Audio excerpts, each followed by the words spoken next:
Мгм. Не, ничего. Есть? Да. Ничего. А ну да, я послушаю. Держи. Что ты не слышишь? Да. Ничего. Ну.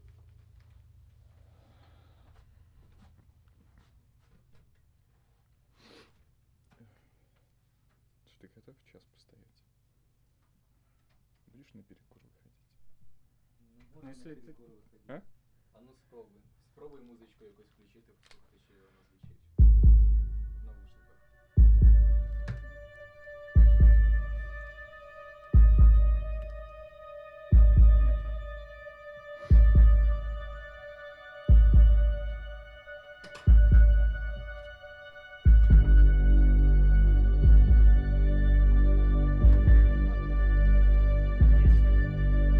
Раз, слышишь голос?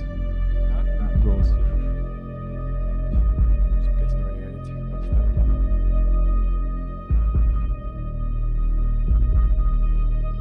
Слушаешь, да?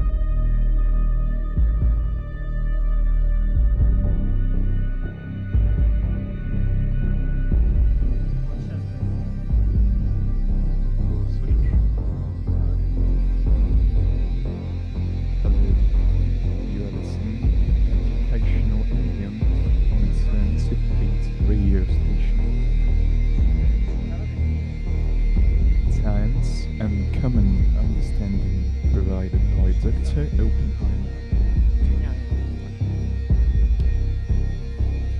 Собі вище. Окей, так. Так, главное не забудь выключить. Да. Я же не забуду потом. Все? Да? Почнемо? Можем начинать? Я вас запускаю, зараз я вам махну і ми почнемо. Все, мы пришли сюда за своими 8 просмотрами. Я, наверное, в следующий раз спросим, ну, кто эти люди. Кто эти люди?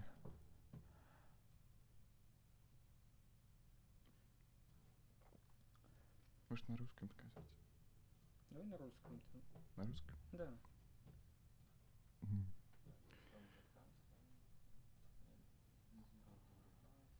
А что я должен сказать тогда? Здорово. Это Educational Ambient. Ну, говори только ты, а только музыку. Ок. Так, ну, вот это ты нормально придумал. Слив. Так мы можем это сурдопереводом, короче, еще говорить. Так давай. Все, чуваки, погнали. Да? Ну да, давай.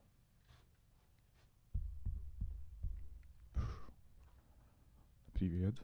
Вы слушаете Education Ambient на 25 радио. И сегодня мы будем слушать отрывок лекции доктора Оппенгеймера, также известного как отца атомной бомбы, где он рассуждает на тему места человека во Вселенной и главного знания, то, которое может дать нам наука.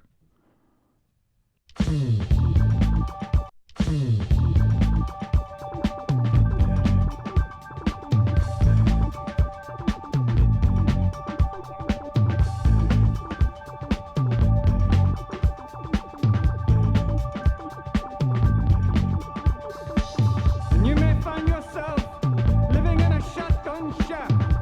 And you may find yourself in another part of the world. And you may find yourself behind the wheel of a large automobile. And you may find yourself in a beautiful house with a beautiful wife. And you may ask yourself, well, how did I get here?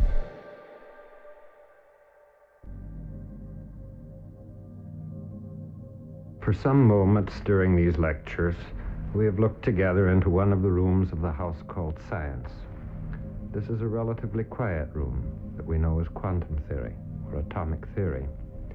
The great girders which frame it, the lights and shadows and vast windows, these were the work of a generation, our predecessor, more than 2 decades ago. It is not wholly quiet. Young people visit it and study in it and pass on to other chambers. From time to time, someone rearranges a piece of furniture to make the whole more harmonious. And many, as we have done, peer through its windows or walk through it as sightseers. It is not so old, but that one can hear the sound of the new wings being built nearby, where men walk high in the air to erect new scaffoldings, not unconscious of how far they may fall. All about, there are busy workshops where the builders are active, and very near indeed are those of us who, learning more of the primordial structure of matter, hope someday for chambers as fair and lovely as that in which we have spent the years of our youth and our prime. It is a vast house indeed. It doesn't appear to have been built upon any plan, but to have grown as a great city grows. There is no central chamber, no one corridor from which all others debouch. All about the periphery, men are at work, studying the vast riches of space and the state of affairs billions of years ago, studying the intricate and subtle but wonderfully neat mechanisms by which life proliferates and alters and endures, studying the reach of the mind in its ways of learning, digging deep into the atoms and the atoms within atoms and their unfathomed order. It is a house so vast that none of us know it, and even the most fortunate have seen most rooms only from the outside or by a fleeting passage, as in a king's palace open for visitors. It's a house so vast that there is not and need not be complete concurrence on just where its chambers stop and those of the neighboring mansions begin. It is not arranged in a line or a square or a circle or a pyramid, but with a wonderful randomness suggestive of unending growth and improvisation. Not many people live in the house, relatively speaking. Perhaps, if we count all its chambers and take residence requirements quite lightly, 0.1% of all the people in this world. Probably by any reasonable definition, far fewer. And even those who live here live elsewhere also. Live in houses where the rooms are not labeled atomic theory or genetics or the internal constitution of the stars, but quite different names, like power and production, evil and beauty and history and children and the Word of God. And we go in and out. Even the most assiduous of us is not bound to this vast structure. One thing we find throughout the house: there are no locks, there are no shut doors. Wherever we go, there are signs and usually the words of welcome. It is an open house, open to all comers. The discoveries of science, the new rooms in this great house, have changed the way men think of things outside its walls. We have some glimmering now of the depth in time and the vastness in space of the physical world we live in. An awareness of how long our history, how immense our cosmos, touches us even in simple earthly deliberations. We have learned from the natural history of the earth and from the story of evolution to have a sense of history, of time, and of change. We've learned to talk of ourselves and of the nature of the world and its reality as not wholly fixed in a silent, quiet moment, but as unfolding with novelty and alteration, decay and new growth.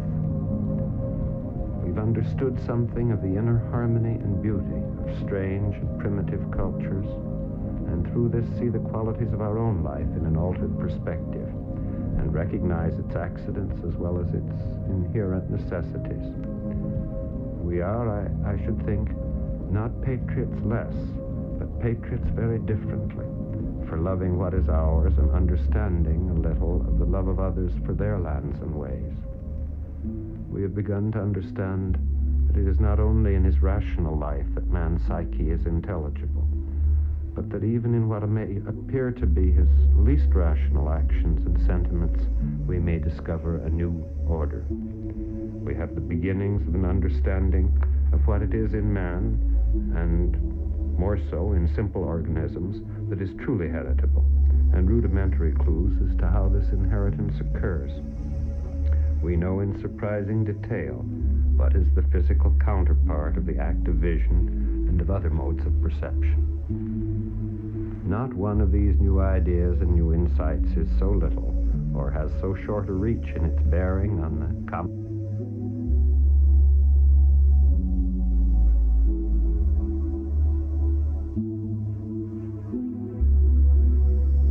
we have been, bearing in mind my limited area of experience, in that one room of the house where physics is, in which I have for some years worked and taught. In that one room, in that relatively quiet room where we have been together, we have found things quite strange for those who have not been there before, yet reminiscent of what we have seen in other houses and known in other days.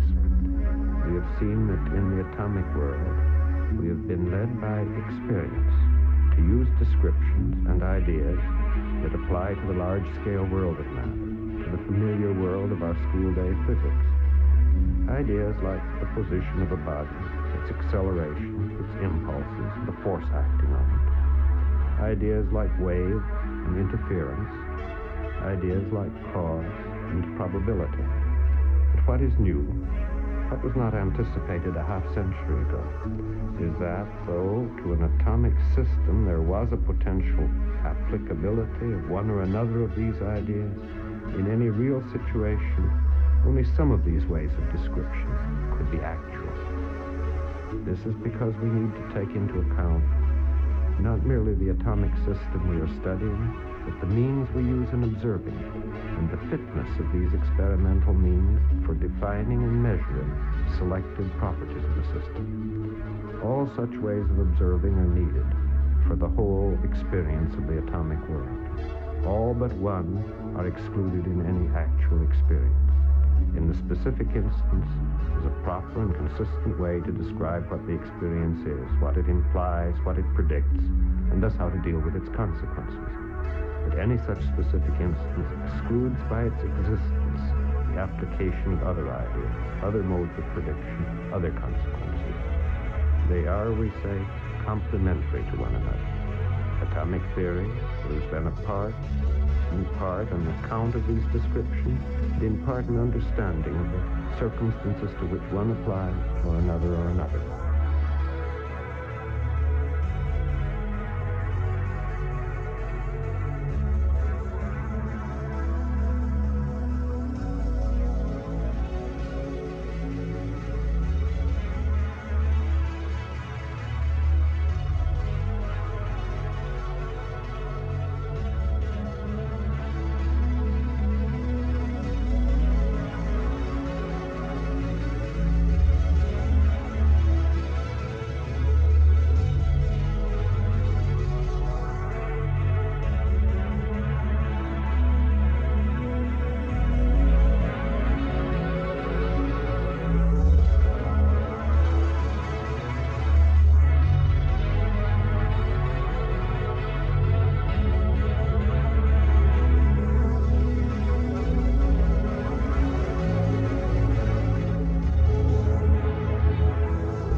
And so it is with man's life. He may be any one of a number of things, but he will not be all of them. He may be well-versed, he may be a poet, he may be a creator in one or more than one science. He will not be all kinds of man or all kinds of scientist even. He will be lucky if he has a bit of familiarity outside that room in which he works. So it is with the great antinomies that through the ages have organized and yet disunited man's experience. The antinomy between the ceaseless change and wonderful novelty, the perishing of all earthly things, and the eternity which inheres in every happening. In the antinomy between growth and order, between the spontaneous and changing and irregular, and the symmetric and balanced. In the related antinomy between freedom and necessity, between action, the life of the will, and observation and analysis and the life of reason, between the question of how and the questions why and to what end, between the causes that derive from natural law from unvarying regularities in the natural world, and those other causes that express purpose and define goals and ends.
So it is with the antinomy between the individual and the community.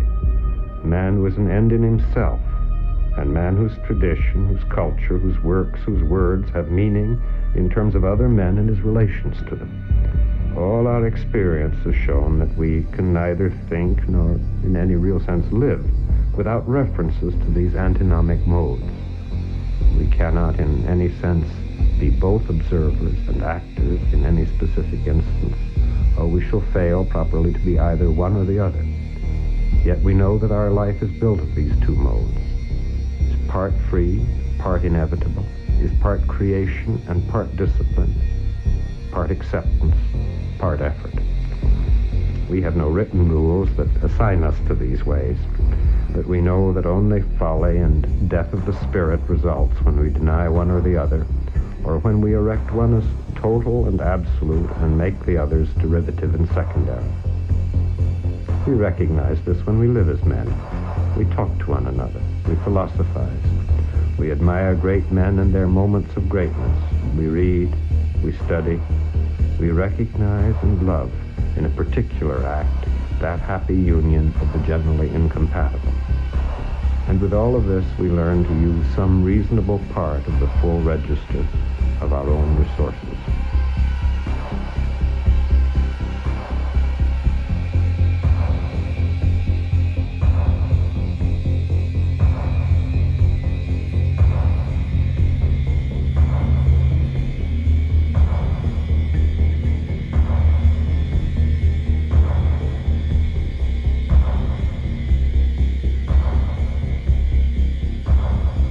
We are, of course, an ignorant lot. Even the best of us knows how to do only a very few things well. And of what is available in knowledge of facts, whether of science or history, only the smallest part is in any one man's knowing. The greatest of the changes that science has brought is the acuity of change. The greatest novelty is the extent of novelty. Short of rare times of disaster, civilizations have not known such rapid alteration in the conditions of their life, such rapid flowering of many varied sciences, such rapid changes in the ideas we have about the world and one another. What has been true in the days of a great disaster or a great military defeat for one people at one time is true for all of us now, in the sense that our ends have very little in common with our beginnings. Within a lifetime, what we learned at school has been rendered inadequate by new discoveries and new inventions, and the ways that we learned in childhood are only very meagerly adequate to the issues that we are called on to meet in maturity.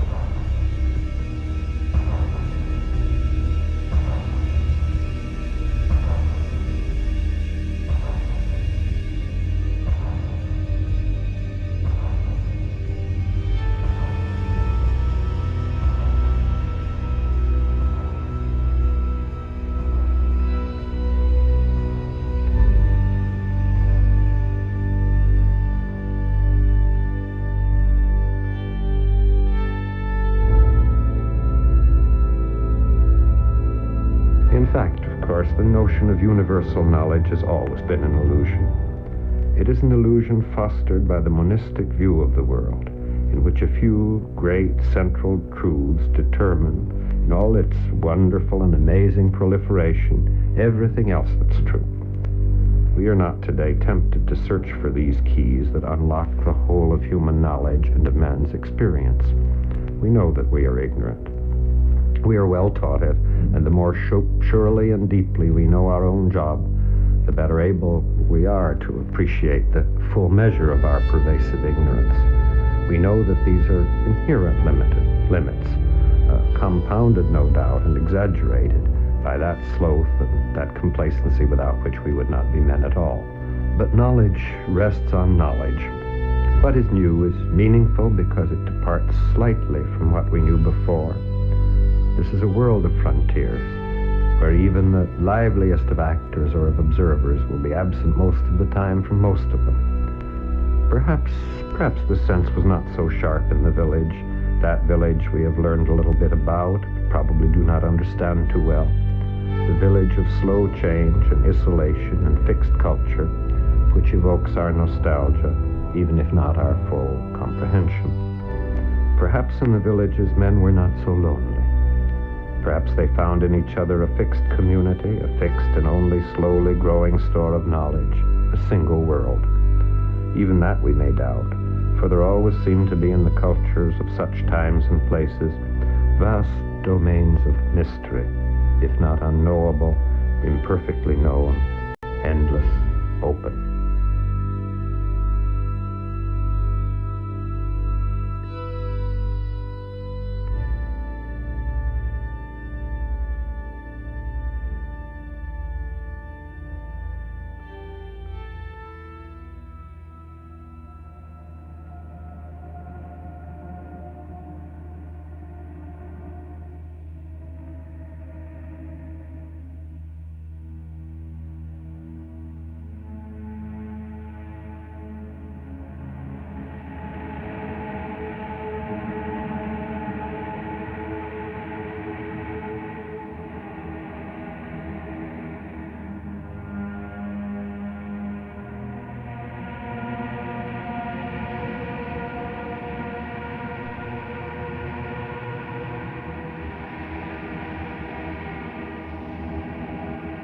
As for ourselves, in these times of change, of ever-increasing knowledge, of collective power and individual impotence, of drudgery, heroism, of progress, and of tragedy, we too are brothers. And if we were inheritors of 2 millennia of Christian tradition, understand that for us we have come to be brothers second by being children first, we know that in vast parts of the world where there's been no Christian tradition, and with men who never have been and never may be Christian in faith, there is nevertheless a bond of brotherhood. We know this not only because of the almost universal ideal of human brotherhood and human community. We know it at first hand from the more modest, more diverse, more fleeting associations which are the substance of our life. The ideal of brotherhood, the ideal of fraternity, in which all men, wicked and virtuous, wretched and fortunate, are bound together, has its counterpart in the experience of communities, not ideal, not universal, imperfect, impermanent, as different from the ideal and as reminiscent of it, as are the ramified branches of science from the ideal of a unitary, all-encompassing science in the 18th century.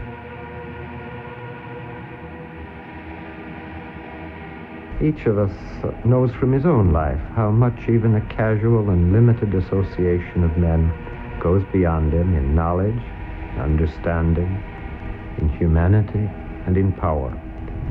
Each of us, from a friend or a book or by concerting the little we know with what others know, has broken the iron circle of his frustration. Each of us has asked help and been given it, and within our measure has offered it. Each of us knows the great new freedom, sensed almost as a miracle, that men banded together for some finite purpose, experience from the power of their common effort. We are likely to remember the times of the last war, where the common danger brought forth in soldier, or in worker, in scientist and engineer, a host of new experiences of the power and comfort, even in the most bleak undertakings, of common, concerted, cooperative life. Each of us knows how much he has been transcended by the group of which he has been or is a part. Each of us has felt the solace of other men's knowledge to stay his ignorance, of other men's wisdom to stay his folly, of other men's courage to answer his doubts and his weakness.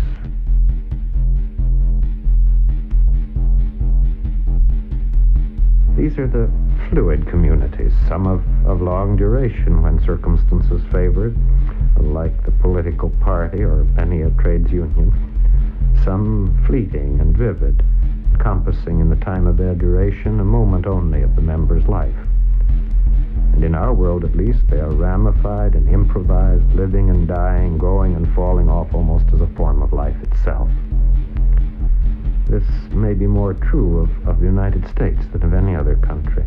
Certainly the bizarre and comical aspects impressed de Tocqueville more than a century ago when he visited our land and commented on the readiness with which men would band together to improve the planting of a town, or for political reform, or for the pursuit or inter-exchange of knowledge, or just for the sake of banding together because they liked one another or didn't like somebody else.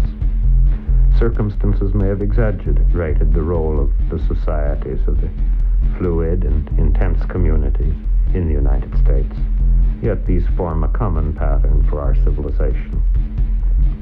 It brought men together in the Royal Society, in the French Academy, in the Philosophical Society that Franklin founded, in the family, in platoon, on a ship, in a laboratory, almost everywhere but in a really proper club. We think of these communities, no less than the larger brotherhood of man, as made up of individuals, as composed of them, as an atom is of its ingredients. We think similarly of general laws and broad ideas as made up of the instances which illustrate them and from an observation of which we may have learned them.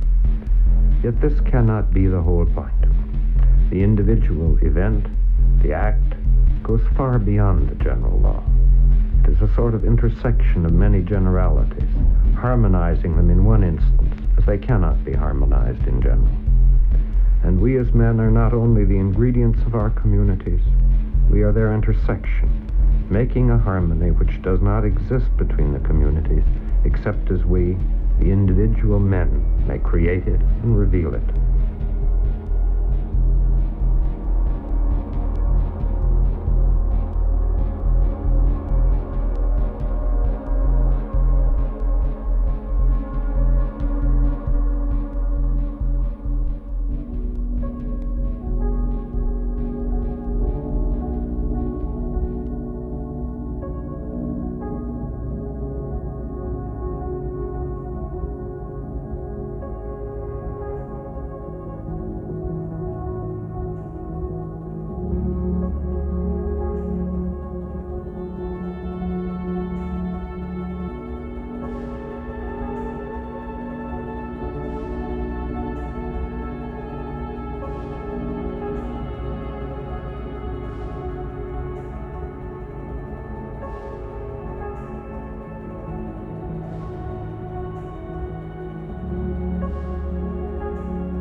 So much of what we think, our acts, our judgments of beauty and of right and wrong, come to us from our fellow men, that what would be left, were we to take all this away, would be neither recognizable nor human. We are men because we are part of, but not only because we are part of communities. And the attempt to understand man's brotherhood in terms only of the individual man is as little likely to describe our world as is the attempt to describe general laws as the summary of their instances. These are indeed two complementary views, neither reducible to the other, no more reducible than is the electron as wave to the electron as particle.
And this mitigant of our ignorance.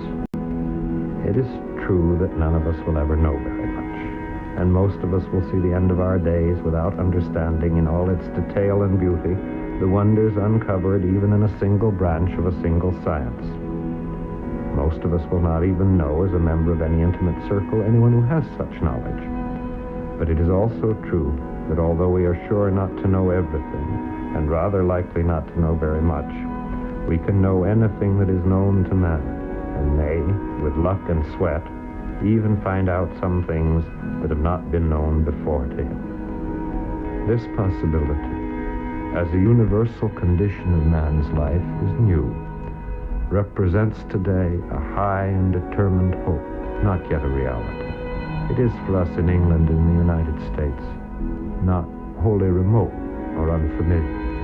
It is one of the manifestations of our belief in equality, that belief which could better be described as a commitment to unparalleled diversity and unevenness in the distribution of attainments, knowledge, talent, power.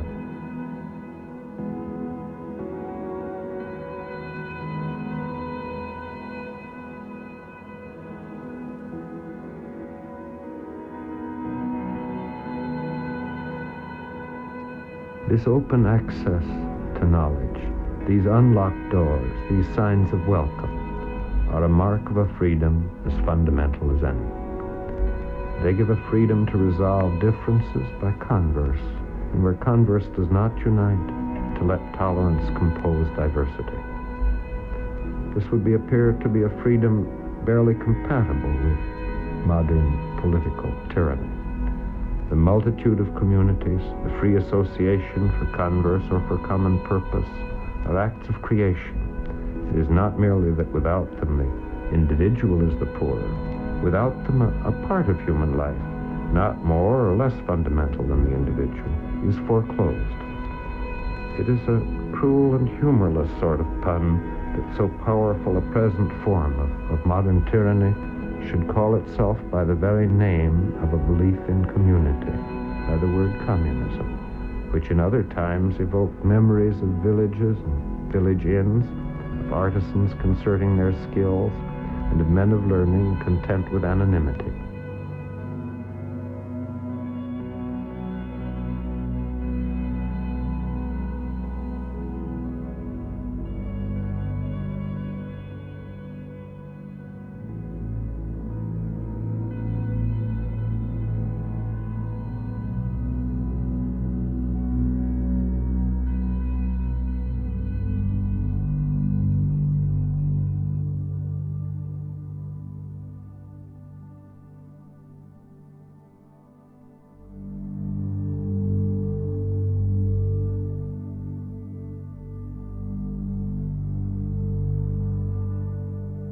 But perhaps only a malignant end can follow the systematic belief that all communities are one community, that all truth is one truth, that all experience is compatible with all other, that total knowledge is possible, that all that is potential can exist as actual.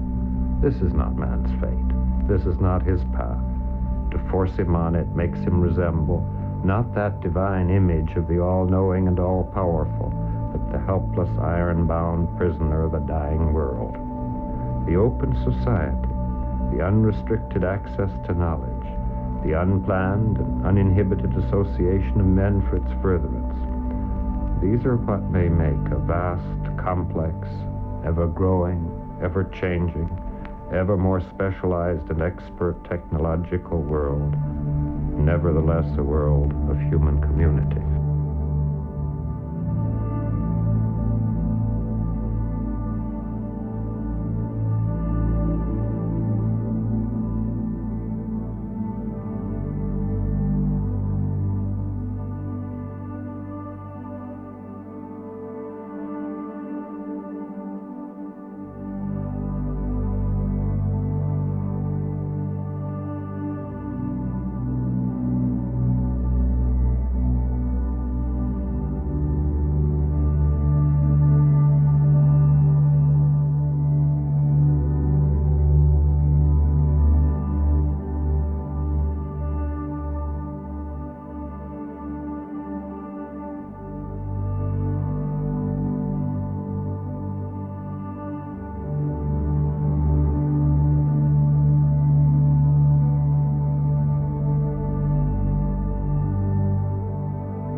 it is too with the unity of science.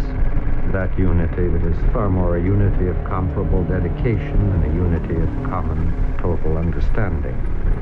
This heartening phrase, the unity of science, often tends to evoke a wholly false picture. A picture of a few basic truths, a few critical techniques and methods and ideas from which all discoveries and understanding of science derive. A sort of central exchange, access to which will illuminate the atoms of the galaxies, the genes, and the sense organs. The unity of science is based rather on just such a community as I have described. All parts of it are open to all of us. This is no merely formal invitation. The history of science is rich in example of the fruitfulness of bringing two sets of techniques, two sets of ideas, developed in separate contexts for the pursuit of new truth, into touch with one another. Sciences fertilize each other. They grow by contact and by common enterprise. Once again, this means that the scientist may profit from learning about any other science. It does not mean that he must learn about them all. It means that the unity is a potential unity, the unity of the things that might be brought together and might throw light one on the other. It is not global or total or hierarchical.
Even in science, and even without visiting the room in its house called atomic theory, we are again and again reminded of the complementary traits in our own life, even in our own professional life. We are nothing without the work of others, our predecessors, others our teachers, others our contemporaries.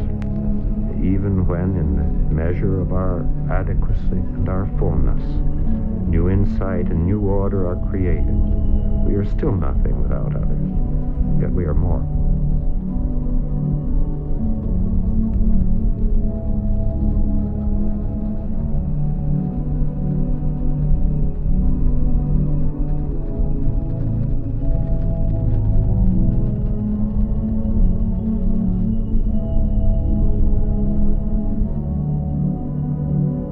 There is a similar duality in our relations to wider society. For society, our work means many things. Pleasure, we hope, and for those who follow it. Instruction for those who perhaps need it. But also, and far more widely, it means a common power, a power to achieve that which could not be achieved without knowledge. It means the cure of illness, the alleviation of suffering, easing of labor, the widening of the readily accessible frontiers of experience, of communication, and of instruction. It means, in an earthly way, the power of betterment. It's a riddled word. We are today anxiously aware that the power to change is not always necessarily good. As new instruments of war, newly massive terror, add to the ferocity and totality of warfare. We understand, for instance, that it is a special mark and problem of our age that man's ever-present preoccupation with improving his lot, with alleviating hunger, poverty, and exploitation, must be brought into harmony with the overriding need to limit and largely to eliminate resort to organized violence between nation and nation, and the increasingly expert destruction of man's spirit by the power of police, more wicked, if not more awful, than the ravages of nature's own hand, is another such power, good only if never to be used.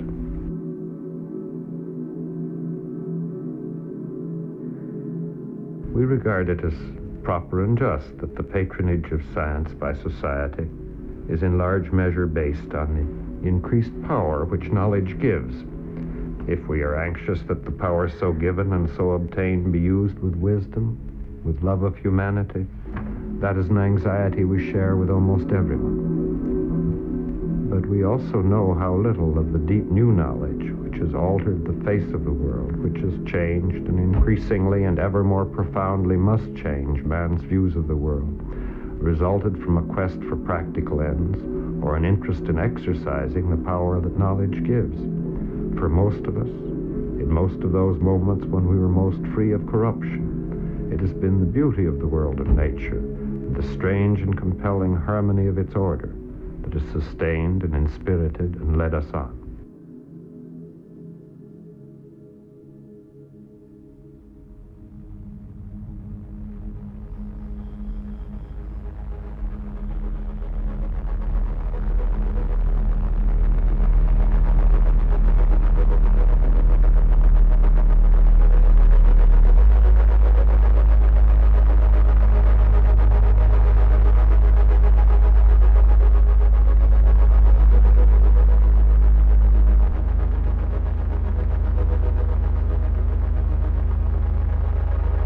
We regard it as proper and just that the patronage of science by society is in large measure based on the increased power which knowledge gives.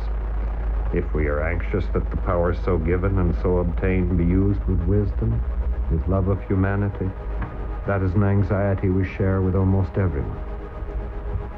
But we also know how little of the deep new knowledge which has altered the face of the world, which has changed and increasingly and ever more profoundly must change man's views of the world, resulted from a quest for practical ends or an interest in exercising the power that knowledge gives.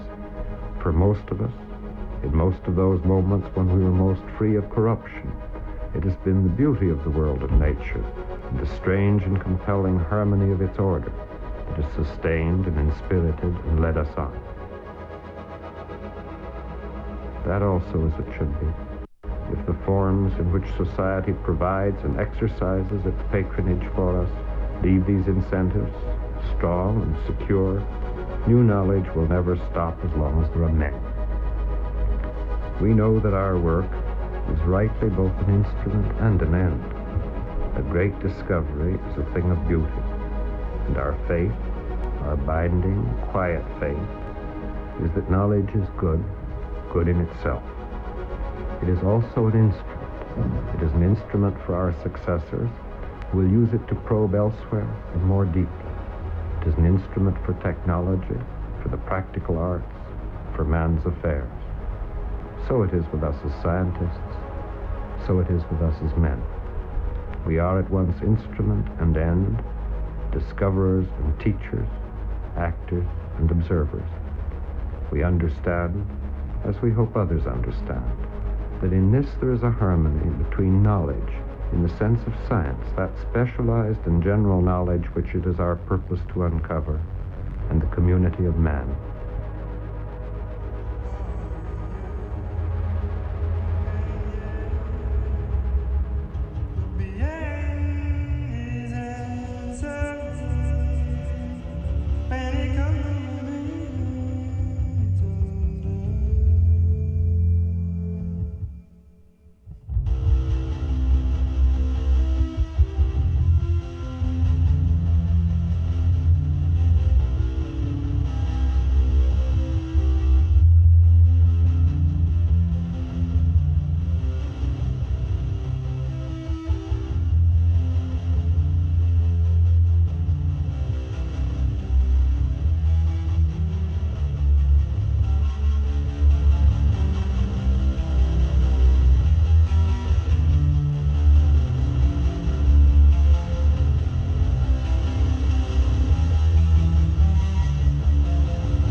among those who bring a little light to the vast, unending darkness of man's life and world. For us, as for all men, change and eternity, specialization and unity, instrument and final purpose, community and individual man alone, complementary each to the other, both require and define our bond and our freedom.